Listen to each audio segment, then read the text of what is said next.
Welcome to my YouTube channel.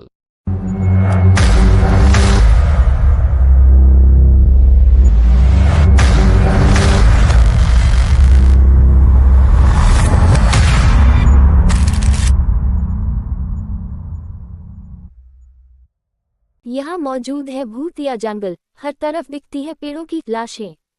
डराने वाली है वजह, हॉन्टिंग गोस्ट फॉरेस्ट्स। आपने कब्रिस्तान में लोगों की कब्रों पर बने टॉम्बस्टोन देखे होंगे, लेकिन शायद ही कहीं पर पेड़ों के मरने की गवाही देती हुई उनकी लाशें देखी हों। दुनिया की कुछ जगहों पर पेड़ों के मरने के बाद उनके अवशेष कुछ इस तरह मिलते हैं, मानो ये उनके शव हों जो खत्म होने के लिए यहाँ रखे हैं। आइए ऐसे ही भूत या जंगलों के बारे में आज आपको बताते हैं। बदलती हुई जलवायु के चलते दुनिया भर में काफ़ी कुछ बदलता जा रहा है। जहां ग्लेशियर पिघल रहे हैं तो वहीं गर्मी बेतहाशा बढ़ रही है। ऐसे ही क्लाइमेट चेंज के प्रभाव के तौर पर अमेरिका के कुछ हिस्सों में भूत या जंगल उभरते जा रहे हैं। खासतौर पर नॉर्थ कैरोलिना और मैसाचुसेट्स में ये नज़ारा ज़्यादा दिखाई दे रहा है।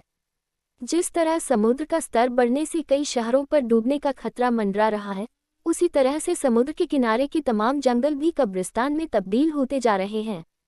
3 गुना तेजी से सी लेवल बढ़ने की वजह से जंगलों में नमकीन पानी भरता चला जा रहा है और पेड़ मरते जा रहे हैं।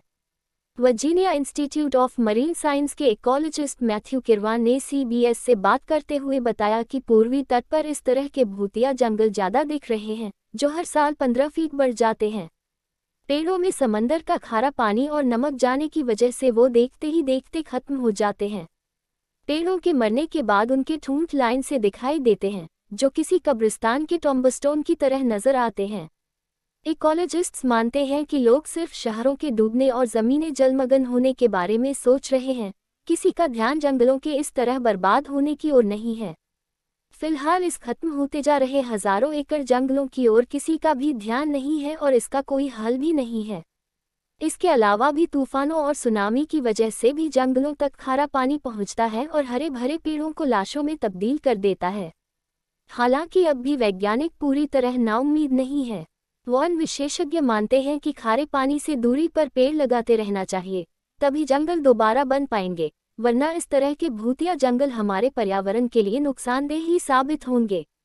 इन भूतिया जंगलों के पीछे कोई सुपरनेचुरल कहानी नहीं, बल्कि इकोलॉजिकल सिस्टम है जिसे सुधारा जा सकता है। टॉयलेट सीट से ज़्यादा गंदा है मेकअप ब्रश, वैज्ञानिकों ने बताया। सच सुनकर खुल जाएंगी आंखें। हमारी जिंदगी में बहुत सी ऐसी चीज़ें होती हैं जिन पर हम इतना ध्यान नहीं देते हैं। मसलन हमारे आसपास की चीज़ें हमारे लिए कितनी सुरक्षित और असुरक्षित हैं। जो चीज़ें गंदी दिखती हैं उन्हें तो हम साफ कर लेते हैं, लेकिन जो चीज़ें गंदी दिखती नहीं हैं उनके रिस्क के बारे में हमें नहीं पता होता है। एक ऐसी ही चीज़ है मेकअप ब्रश। चलिए हम आपको इसके बारे में कुछ चौंकाने वाले फैक्ट्स बताते हैं।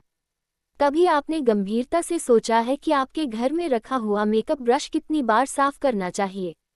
हम सभी को पता है कि हर इस्तेमाल के बाद ब्रश को धुला जाता है, लेकिन ऐसा होता कम ही है। कई बार तो कई दिनों और हफ्तों तक ब्रश साफ नहीं किए जाते हैं। स्पेक्ट्रम कलेक्शंस की ओर से की गई नई रिसर्च के मुताबिक मेकअप ब्रशेस को अगर ठीक से साफ नहीं किया जाए तो इन पर इतने बैक्टीरिया जमा हो सकते हैं जितने कि हमारे घर की टॉयलेट सीट में होते हैं। कॉस्मेटिक साइंटिस्ट कार्ले मुस्लेह ने भी इस बात की तस्दीक की है। स्टडी में फाउंडेशन ब्रशेस के 2 सेट लिए गए थे, एक साफ था और एक गंदा। 2 हफ्ते के टेस्टिंग पीरियड के बाद जब दोनों ब्रशेस की तुलना की गई, गंदे ब्रशेस को टॉयलेट सीट से लिए गए स्वॉब से कंपेयर किया गया।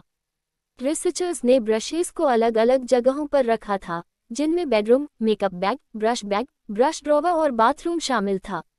इस स्टडी में जो रिजल्ट आया उसके मुताबिक हर जगह पर रखे हुए ब्रश में टॉयलेट सीट से ज़्यादा बैक्टीरिया मौजूद हैं। वहीं जो साफ ब्रशेस थे उनमें कम बैक्टीरिया थे। जो रेस्पोंडेंट्स इसमें शामिल थे उनमें से 40% का कहना है कि वे अपने ब्रश को 2 हफ्ते में साफ करते हैं, वहीं 20% लोगों ने माना कि उन्हें 1-3 महीने हो जाते हैं। कॉस्मेटिक साइंटिस्ट कार्ले के मुताबिक ब्रश को अगर जल्दी साफ नहीं किया जाएगा तो सोचिए टॉयलेट सीट जितने बैक्टीरिया हमारे चेहरे पर भी घर कर सकते हैं। आप सुंदर तो दिखेंगे लेकिन बीमार हो सकते हैं। इससे स्टफलोकोकल जैसे गंभीर इन्फेक्शन भी हो सकते हैं।